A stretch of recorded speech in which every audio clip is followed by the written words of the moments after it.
Alright, you guys, this is gonna be one of those raw videos of me just talking into the camera, showing you what it takes for us to prep for King of the Hammers.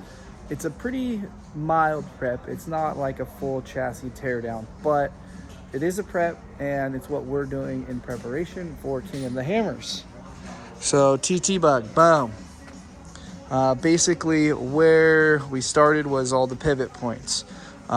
We did a compression test on the engine. Everything looks good. We're gonna do new engine oil, transmission oil, and we pulled all the links off, the rear axle out. We had the third member sent out to Evan Weller Racing, where Evan and AJ are going to get the third member back together with a motive gear 411 that we run. And while it was apart, we had these links powder coated, these Quixotic links powder coated with all new FK rod ends. We pulled the Camber hubs off the rear. We're waiting for the upper links. Those are getting powder coated pink, so the front uppers and the rear uppers will be pink. What's up, Joel? What's up? We got all our Camber goodies right here that we just opened up since we're putting these rear hubs back together, and a conglomerate of things here.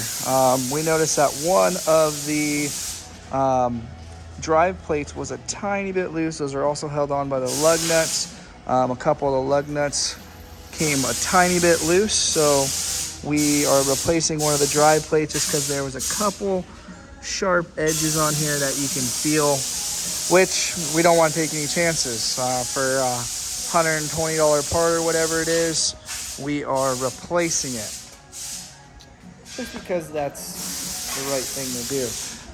The rear Camber 4-inch housing, we used steel it on that and re-steeled it so she looked tight and right. Again, all the pivots are going to be pressed in or out. We use the AMG tool to press those in and out, which is the 1.5 inch uniball tool. So basically, this is like all thread. You got your male, female. This presses on the ball joint and pushes it into the cup. There's a couple different sizes in there right now, but that makes it super easy for the upper pivots on the lower link. Moving on to the Cambered hubs, we pulled all the bearings and everything out. That way we can check them for any heat marks and any scarring on the bearing, to where if the crush isn't right, you could see some identifications of heat on the snouts themselves. These looked great. We replaced the seals in this with using blue Revlock, since we're going into aluminum, to tighten the seal retainer ring on here. Just to show you kind of what we do the outer inside passenger. After everything's clean, we make sure everything goes back in the rotation that it needs to.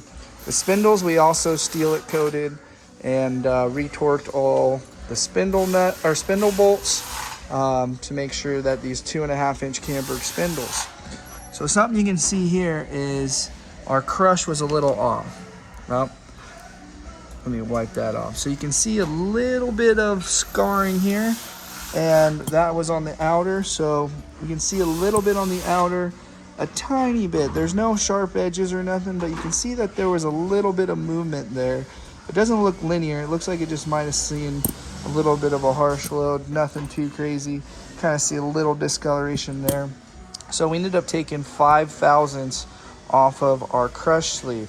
The crush sleeve basically goes in between the two bearings here, and then when you tighten the spindle nut down, it allows it to sandwich the bearing races on the inside, to give it to where it has the proper preload, and you don't try to push these races through the bearing themselves to where you're loading the outside cage and potentially crushing the bearings too far together and having heat and extra friction and blowing the bearings apart. We took the Willwood calipers and pressed these pistons all the way in. This is a new compound that we're running, and we're also running new rotors, since the old rotors had some sharp edges, which I'll show you here. They weren't crazy thin, but you can see this lip that's developed on the inside right there, which we're gonna try and make sure that that's tight and right.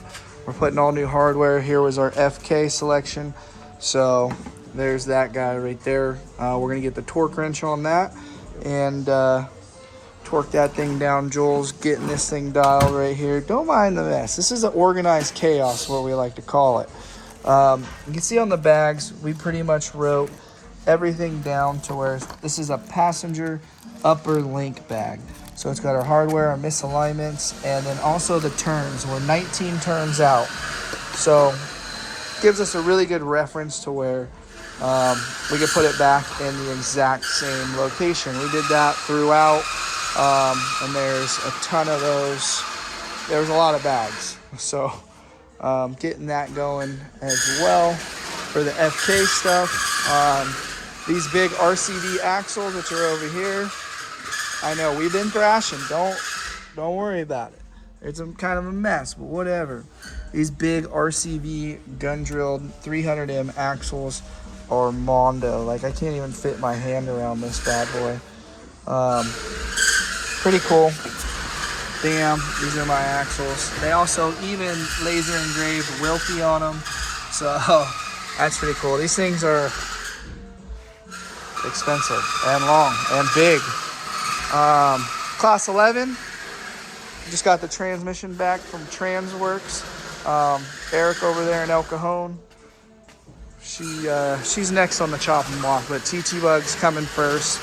This, I'm gonna have my boys from Ensenada come and help me out with putting this back together. Richard Sletton's building a new low comp 1600 engine with it, with a new cam profile, to try and get a little bit more torque out of this thing. Just because of the bigger tire, and we want some more torque. It without losing too much top end, because your top end is your wheel speed, since we're not even using fourth gear. And yeah, we got these powder coated as well for the Flowmaster exhaust cradles. The upper arms we did pink. The steering spreader rack is off at Dynamic Weapon Solution, so he is Cerakoting that 4140 piece. That is full billet that LSK Manufacturing machine for us, or LSK Suspension, Cal West Manufacturing.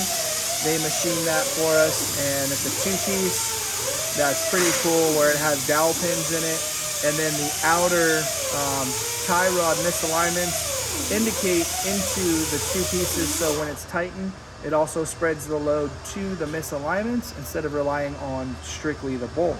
A much stronger way of going about it. All the uniballs and the King shocks are still really tight, so we didn't pull the shocks off and have SDG suspension service these big King Kongs, just because they haven't seen a crazy amount of hours and it's kind of pricey. We just did the new S&B filter. We checked for full throttle. Data logs look great, and she's healthy. The belt doesn't have too many hours on it so far.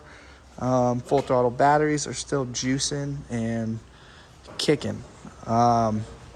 The new dynamic torque converter that we put in here, dynamic motorsports torque converter in the Zier flex plate.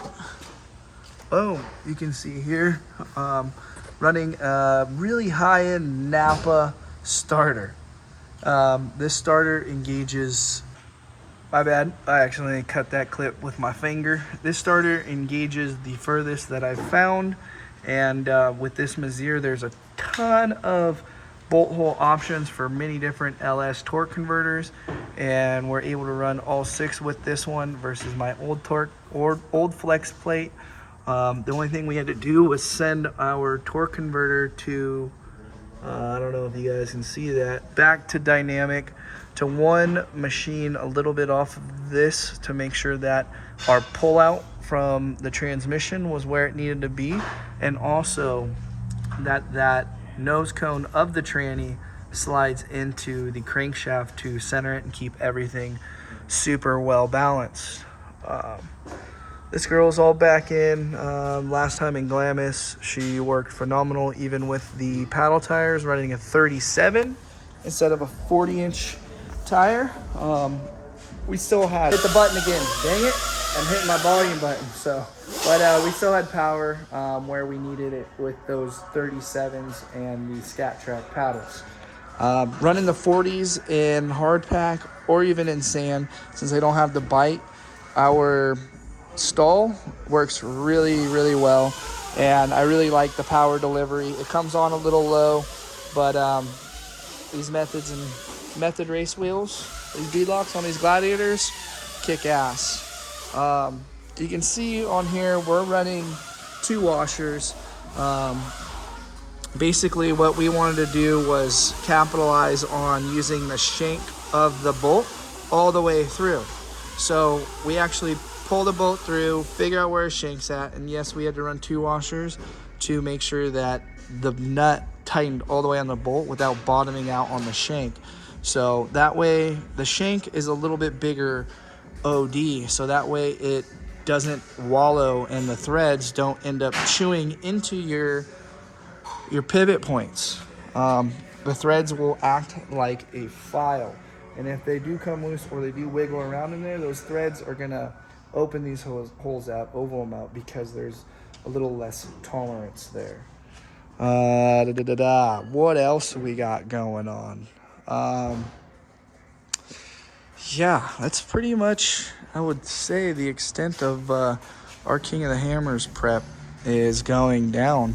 Everything's been working really well for the last few trips, and super excited to go play. We're not sure if we're gonna race yet, but I think we're gonna end up racing. Kev Dog, should we race it? Hell yeah, let's race it. Hell yeah, Darby. God dang, but you know what? They don't gotta foot the fucking bill. No, but Kevin's been helping out amazingly. He designed this whole masterpiece with his brain power, and it came together unbelievably well, better than I ever anticipated. We got the Pyrotech fuel cell. She's pretty low from Glamis, I'm not gonna lie. She's definitely sputtered a couple times, but we got some VP to slap in here, and we might have to go race it. If you guys comment, if I get enough comments in there, and when the new Wilkey Works hats come out from Shreddy and the new Jaws shirts that we're doing, if we get some support, I might be able to afford to do this shit. What else are we doing? What else have we done, Joel? Nah, not all of it, but we've done a lot of it. We're getting there. Front end's almost coming together. Waiting for the link, the upper link mat. The upper link's got powder coated black by Swift Powder Coat. It was on the paperwork. One of their boys messed up. Shit happened, so they're repowder coating those so we can finish up the rear end. And AJ was sick, so I think AJ should have the third member from Evan Weller Racing put that together pretty soon here, which will be exciting to stuff that girl in. Then we can slide axles in. Hoping to get the rear hubs on tonight. Throw a little bit of Maxima gear oil in those hubs and then slap them on. Make sure the seals are all nice and wet and lubed up so we're not putting anything on dry. Dry is not good. Not at all. Yeah, Revlock also makes a killer little paint marker for all your jam nuts, and everything's on the inside of the bolts. So after you torque them, you know if that mark ain't there, then yeah, she ain't tight. You ready to torque those down? That one's ready? Sweet. Well, we're gonna keep jamming. This is kind of our King of the Hammers prep. Maybe I'll do one on the Class 11. If you guys are into this, then comment and subscribe, and I'll do one over the Class 11 next. If you haven't watched the build profile on the Slug Shark, there's a ton of episodes back in the Shreddy channel to where you can watch this whole car get built, and it has been a ripper. I think we got like 23 races now, 23 finishes, and like 19 or 20 wins, something like that. But trying to do all right, trying to keep it tight and right. And shout out to everyone that really helps us on this program. Megalodon's getting some love too. She had a pickup issue, but it is never ending. And as you can tell, we give it our best, and we have fucking fun doing it. You know, there's a little interior shot. The Switch Pros with all the cowboy by wiring, and big old Holly dash, a mob armor mount, the rugged radios. Felix tagged me with that sticker. I did not put that there, but whatever. Little grab handle for Kev Dog. This is his push to talk, and that is his horn right there. We got the mob armor, USB charging stuff. So if we have any GoPros or whatnot, we link it to there. And we also have another one in the back for either GoPros or anything need be, cell phones, the whole nine. The Assault Shreddy mirrors. What's up? Cannon plugs for the upper rigid lights, and all this stuff is purring. If there's anything else you guys want to see more in detail, again, comment. I don't mind trying to share with y'all everything and anything that I can. On my side, I have the Lawrence, so that way Kevin has the lead nav set up, and then I have the Lawrence, so there's two redundant systems where if one's acting up, we have backup for either me or him. Hopefully his doesn't go dead, because then I got to take my eyes off of the road while going pretty fast, and that would suck. The Shreddy steering wheel with the Energy Shreddy quick release sitting right there, rugged radio, TT pumpers, and all the coolers. I don't know if you all have seen all this before, but I might as well show you now. I'm going to replace all the filters with the System 1's filters that I'll show you next, I guess. We're just keeping it rolling. These coolers are Triton Racing coolers out of SoCal. That water box right there with the Mazier water pump feeds the supercharger. So that's our cooling system for the supercharger that pumps through this first cooler. You can see that there's two coolers.